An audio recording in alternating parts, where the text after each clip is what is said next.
नमस्कार। आज का जो मैं वीडियो लेकर के आई हूँ वह किसान आंदोलन से संबंधित है। कारण स्पष्ट है, क्योंकि वही टॉपिक या उसी टॉपिक में से ज़्यादा प्रश्न आने की संभावना होती है जो कि तत्कालीन मुद्दा हो, चाहे वह राजनीतिक जीवन को प्रभावित करता हो, चाहे वह सामाजिक या आर्थिक जीवन को प्रभावित करता हो। तो सामान्य बात से हम परिचित हैं कि वर्तमान परिप्रेक्ष्य में हम देखें तो किसान आंदोलन का जो मुद्दा है वो बहुत चर्चित मुद्दा है। इस कारण मैंने इस पर एक अलग से वीडियो बनाया है। देखिए, हम आज जिस परिप्रेक्ष्य में बात करेंगे वह राजस्थान में जो किसान आंदोलन हुए हैं उनको लेकर के बढ़ेगा। क्या राजस्थान में किसान आंदोलन हुए हैं वह स्वतंत्रता से पहले के किसान आंदोलन की बात कर रहे हैं। उनके कारण क्या थे? तो देखिए, यह जो किसान आंदोलन है यह समस्त शासकों तथा अंग्रेज़ों के खिलाफ थे। इन किसान आंदोलनों की हम बात करें, इनका कारण क्या था कि जो किसान थे उनसे ऊंची लगान दरें ली जाती थी, अर्थात बहुत ऊंची लगान दरों के कारण वह परेशान थे। इस कारण उनको मजबूर होकर के आंदोलन करना पड़ा। उनके ऊपर कई तरह के लाग, बाग, लाटा, कुंता, बेठ, बेगार ऐसे कुछ कर ऐसे निर्धारित किए हुए थे जिनसे वो अत्यधिक परेशान थे। उनमें जब इच्छा होती बढ़ोतरी कर दी जाती और उन्हें ज़बरदस्ती लिया जाता था। राजशाही खर्चे, जैसे कि कोई भी शासक बना, मेवाड़ के शासक बने थे, उन्होंने अपने उत्तराधिकार का शुल्क जो था वो किसानों पर लाद दिया। ऐसे ही हम देखते हैं कि कुछ खर्चे थे, जैसे ठिकानेदार होता थे, इनके जो राजशाही खर्चे बढ़ते थे उन सबको किसानों पर डाल दिया जाता था, बोझे के रूप में दे दिया जाता था। और अगर कर न दिया जाए उन किसान से, कोई किसान मजबूर है और वह कर नहीं दे सकता है तो उनसे उनकी पैतृक भूमि छीन ली जाती। यह कुछ सामान्य कारण हैं जिनके कारण किसानों ने आंदोलन किया था। अब बात यह आती है कि क्या किसानों में इतनी हिम्मत थी कि वह आंदोलन करते? तो देखिए, आंदोलन के साथ में, किसानों की हिम्मत के साथ में हम देखते हैं कि जब राजनीतिक कार्यकर्ता या क्रांतिकारी जो थे उन्होंने इन आंदोलनों को समर्थन दिया, उन्होंने इन किसानों की बात बैठ कर के सुनी, तब इन जो विरोध था किसानों के मन में उसने एक आंदोलन का रूप लिया था। तो अनेक स्थान हैं जहाँ पर हम देखते हैं कि किसान आंदोलन हुए हैं। जैसे कि हम देखते हैं कि किसान आंदोलनों का जो प्रारंभ है उस पर हम बात करें तो बिजोलिया से हुआ था। कहाँ से हुआ था? तो बिजोलिया किसान आंदोलन की हम बात करते हैं तो देखिए, जो बिजोलिया क्षेत्र जो है, वर्तमान परिप्रेक्ष्य में मैं बात करूं, आज की मैं बात करूं तो यह भिलवाड़ा के क्षेत्र में के अंतर्गत आता है। लेकिन जब ये आंदोलन हो रहा है उस समय यहाँ की हम बात करें तो ये मेवाड़ रियासत के अंतर्गत आता था। ठीक है, तो बिजोलिया ठिकाना है, इसके अंदर किसान जो मिलकर के आंदोलन कर रहे हैं। यह आंदोलन जो है यह यहाँ हम के देखते हैं कि किसान आंदोलनों का श्री गणेश किस आंदोलन से माना जाता है? तो बिजोलिया से माना जाता है।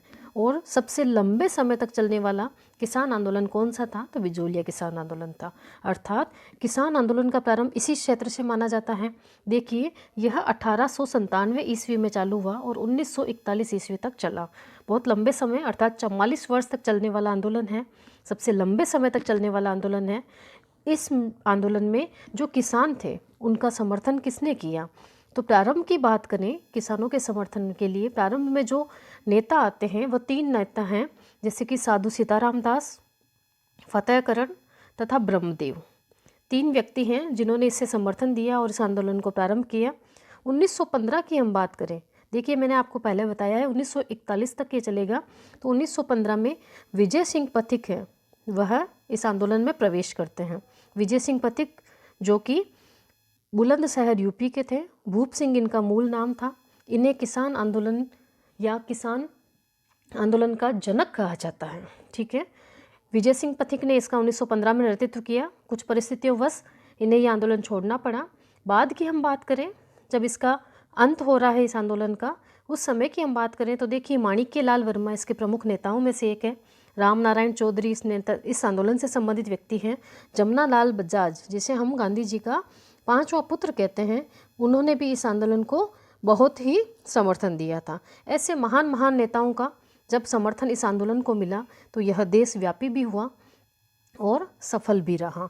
इस आंदोलन की हम बात करें, जो किसान थे वह धाकड़ जाति के जाट थे। ठीक है, धाकड़ जाति के जाट थे, उन्होंने ये आंदोलन प्रारंभ किया। परंतु जब यह आंदोलन पूरे देश में फैला था, उस समय विजय सिंह पथिक है वो नेतृत्व कर रहे थे।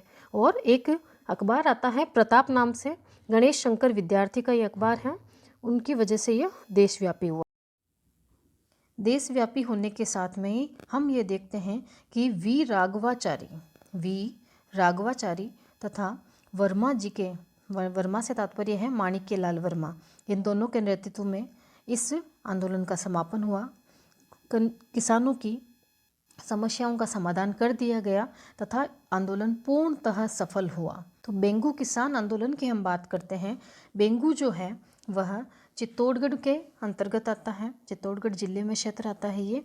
और बेंगू जो किसान आंदोलन है वह भी मेवाड़ रियासत का ही एक हिस्सा था। ठीक है, बेंगू किसान आंदोलन 1921 में हुआ था और इसके जो नेतृत्व करने वाले नेता थे वह थे राम नारायण चौधरी। एक सिंपल प्रश्न बनता है कि बेंगू किसान आंदोलन का नेता कौन था? तो रामनारायण चौधरी। विजय सिंह पथिक के कहने पर ही इन्होंने नेतृत्व संभाला था। इस किसान आंदोलन में दो व्यक्ति हैं, रूपा जी व कृपा जी। रूपा जी व कृपा जी ये दोनों शहीद हुए हैं। और इस समय जो ठाकुर अनूप सिंह था उसके द्वारा इनकी कुछ मांगें मान ली गई थी, परंतु इन मांगों को अंग्रेजी सरकार ने नहीं माना। इस कारण यह प्रारंभ में किसान आंदोलन असफल था। नेक्स्ट हम देखते हैं बेंगू किसान आंदोलन का जो समापन होता है, अंग्रेजों द्वारा एक आयोग बिठाया जाता है, ट्रेंच कमीशन जिसे कहते हैं, तो हम थोड़ा सा ध्यान रखेंगे। नेक्स्ट हम देखते हैं बूंदी किसान आंदोलन की हम बात करते हैं। देखिए, सबसे पहले हमने भिलवाड़ा में किसान आंदोलन देखा था, बिजोलिया किसान आंदोलन, फिर हमने चित्तौड़गढ़ में देखा बेंगू किसान आंदोलन। अब बूंदी की हम बात करते हैं। तो देखिए, बूंदी में जो किसान आंदोलन हुआ था वह 1926 ईस्वी में हुआ था। इस आंदोलन में जो शहीद होने वाले व्यक्ति हैं नानक जी भील और